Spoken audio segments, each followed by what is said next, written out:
Et moi, je m'appelle Imprini Chartofilaka. Pour les personnes qui ne me connaissent pas, je suis doctorant sous la direction d'Antoine Delcroix et de Thomas Forestier. Mais aujourd'hui, je vais vous présenter mon propre projet, mon premier projet de recherche qui est intitulé TINUM. Et c'est un projet lauréat de l'appel au projet.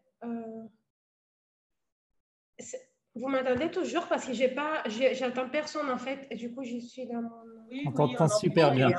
Ok. Tant mieux. Désolée, parce que je ne vois pas mon zoom. Et du coup, mon projet est intitulé TINUM. À la base, c'est un jeu de mots entre les mots Timoun et numérique. Et c'est une étude des pratiques sur la sécurité des mots de passe par une approche ludique du storytelling chez les enfants du cycle 3 en contexte guadeloupéen. Je sais que c'est un peu long, du coup, je vais expliquer dans les minutes qui suivent. Je voulais remercier le conseiller scientifique du projet qui est Antoine Delcroix. Et du coup, pourquoi ça fonctionne pas? Alors, pour ces projets, en fait, il y a une problématique. On vit dans une période façonnée par des innovations pour les enfants. On a accès au quotidien aux appareils et aux ressources numériques. Et du coup, la problématique est vraiment qu'il est pertinent de se pencher sur les enjeux cassés de ces usages et aussi de mener des actions pour rendre les enfants plus responsables en face de ces usages. Et mon objectif pédagogique, en fait, c'est en prenant l'exemple du choix d'un mot de passe. Ces projets s'inscrivent, en fait, il permet de sensibiliser les enfants et enseigner les bases de la sécurité informatique et surtout aux élèves du cycle 3 dans l'archipel de la Guadeloupe. S'il y a quelque chose qui ne va pas, si je suis fusée, n'hésitez pas à me parler parce que je ne vois pas les zoom.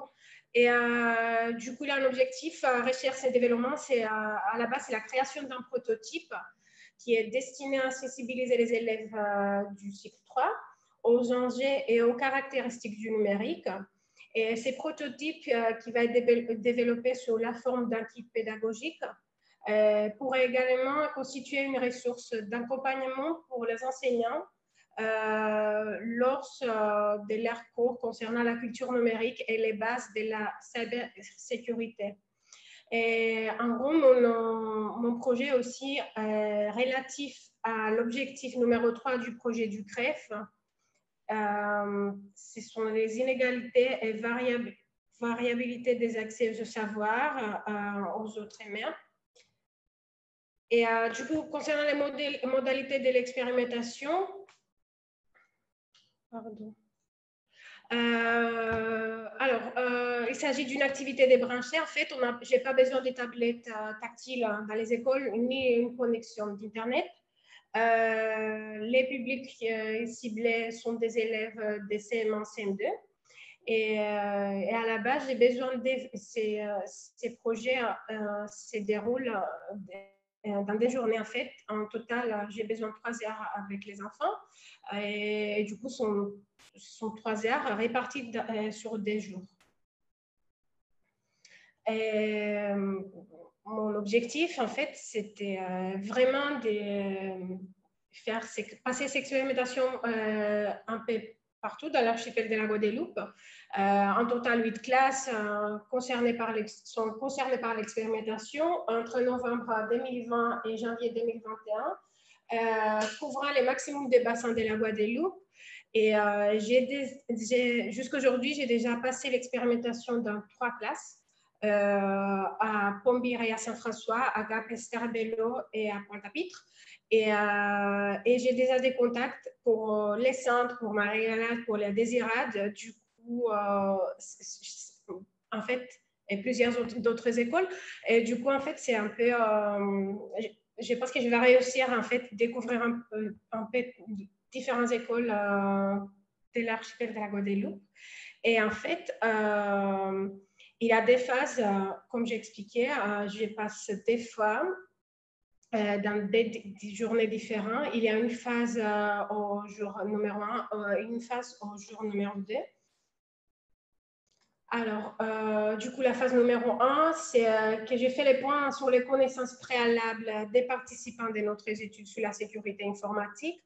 Du coup, ça, c'est les moments que j'ai introduit les termes mot de passe dans une façon ludique. Et du coup, on parle avec les enfants, on arrive à parler sur des choses comme la sécurité en ligne, déverrouillage, comment on se protège en ligne. En fait, c'est vraiment un moment en fait, j'explore un peu les connaissances préalables des participants. Et c'est aussi,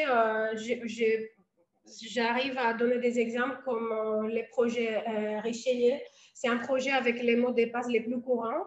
Et comme les mots de passe AZERTY ou les mots de passe 1, 2, 3, 4, 5. Et du coup, en fait, les enfants discutent pourquoi les gens ils font les choix des mots de passe comme ça.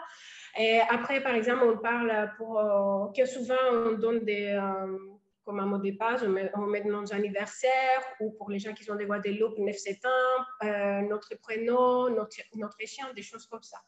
Et du coup, j'arrive à donner, à partir de ces moments, je donne en gros, je donne mon prénom et ma date de naissance et je demande les enfants de me proposer quelque chose, un mot de passe qui sera vraiment robuste, qui sera un peu plus complexe. Du coup, là, je vois mieux comment les enfants conçoivent les choses, comment les enfants ils pensent qu'ils ont construit un mot de passe plus complexe, en gros. Il me faut des propositions, de changer l'ordre des lettres, de couper ma date ou mélanger les choses. Et à partir de cette phase, en fait, pour moi, c'est plus possible, c'est une fois possible d'enseigner vraiment les règles qu'on doit suivre pour rendre un mot de passe plus fort et plus efficace. Par exemple, c'est d'insérer des caractères. Déjà, je parle des caractères acceptables quand on fait le choix d'un mot de passe. Par exemple, par rapport au français qui a des accents ou le fait que je ne peux pas utiliser grec, par exemple. Et du coup, puis je parle vraiment pour la création d'un mot de passe robuste en utilisant des majuscules, minuscules, chiffres, caractères spéciaux. Et en gros, si tu fais un mélange, ça revient déjà, tu rends déjà ton mot de passe plus fort.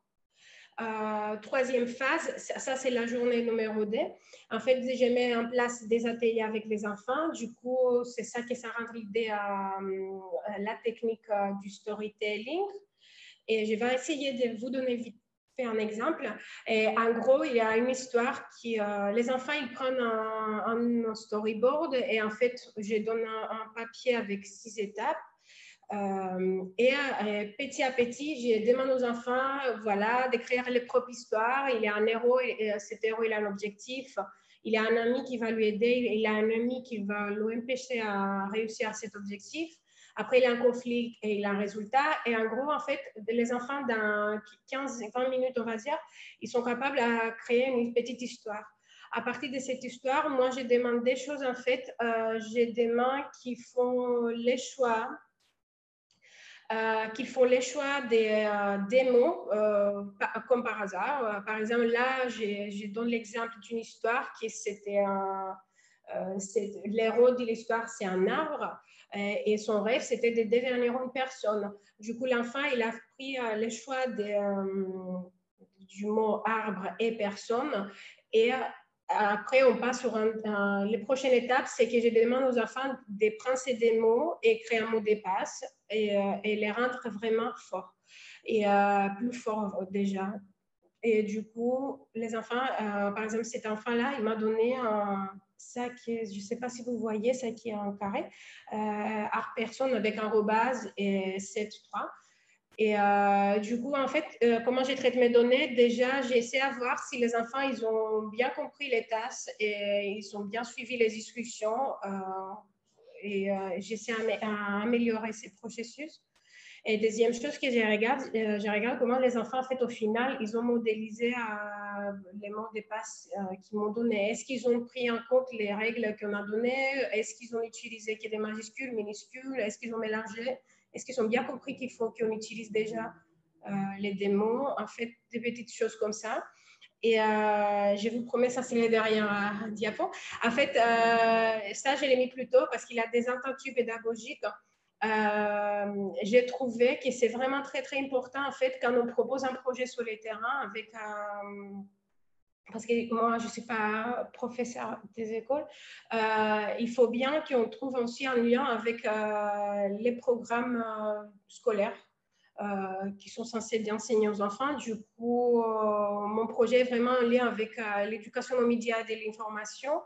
Et déjà, je trouve que ça donne, avec les enseignants où j'ai mis en place leur expérimentation, ça donne déjà une base, on va dire, ces projets, ça donne déjà une base à faire des discussions avec les petits sur des choses, par exemple, comme la sécurité en ligne. Et je vous remercie beaucoup.